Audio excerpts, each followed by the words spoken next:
tugas tentang dagu sibu vaksin untuk memenuhi mata kuliah Farmasi Rumah Sakit.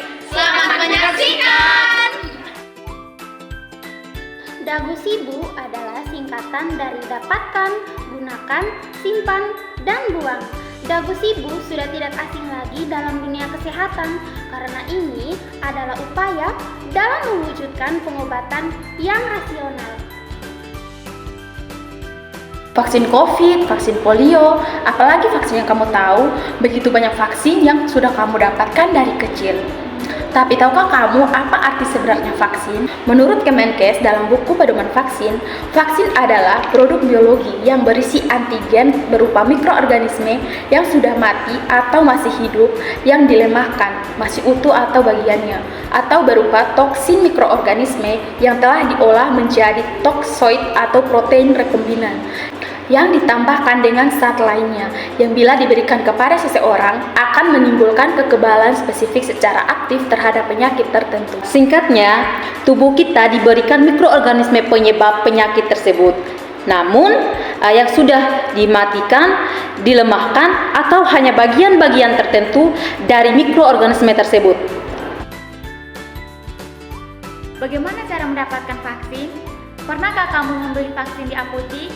Pasti tidak pernah, karena vaksin hanya bisa didapatkan di fasilitas pelayanan kesehatan milik pemerintah maupun swasta.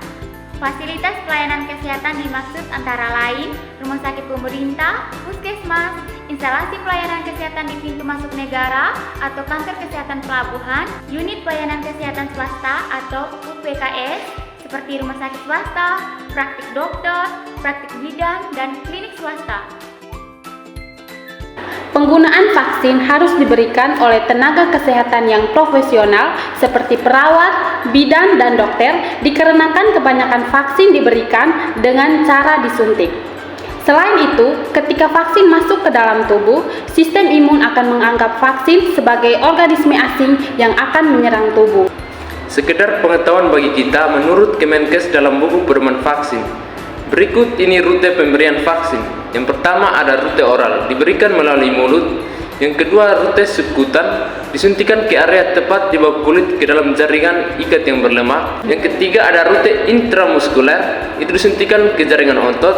Yang keempat ada rute intradermal, disuntikan ke dalam lapisan kulit. Dan yang kelima ada rute intranasal, diberikan ke hidung. Bagaimana cara menyimpan vaksin? Vaksin merupakan bahan biologis yang mudah rusak, sehingga harus disimpan pada suhu tertentu pada suhu 2 derajat sampai 8 derajat Celcius pada cold room atau vaksin refrigerator. Vaksin memerlukan kondisi penyimpanan yang berbeda sesuai dengan sifatnya. Teman-teman bisa lihat pada tabel berikut.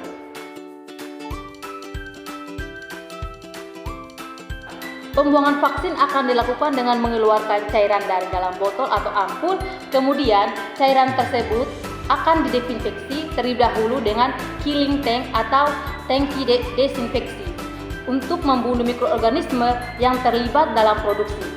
Nah, limbah yang telah didesinfeksi akan dikirim atau dialirkan ke industri pengelolaan limbah atau IPAL sesuai ketentuan yang berlaku. Lalu bagaimana dengan botol dan ampulnya? Untuk botol dan ampulnya akan dimasukkan ke dalam plastik kuning, lalu akan diinsenerasi menggunakan insenerator. Nah, dapat juga dilakukan dengan non-insenerator, yaitu menggunakan autoclave ataupun microwave.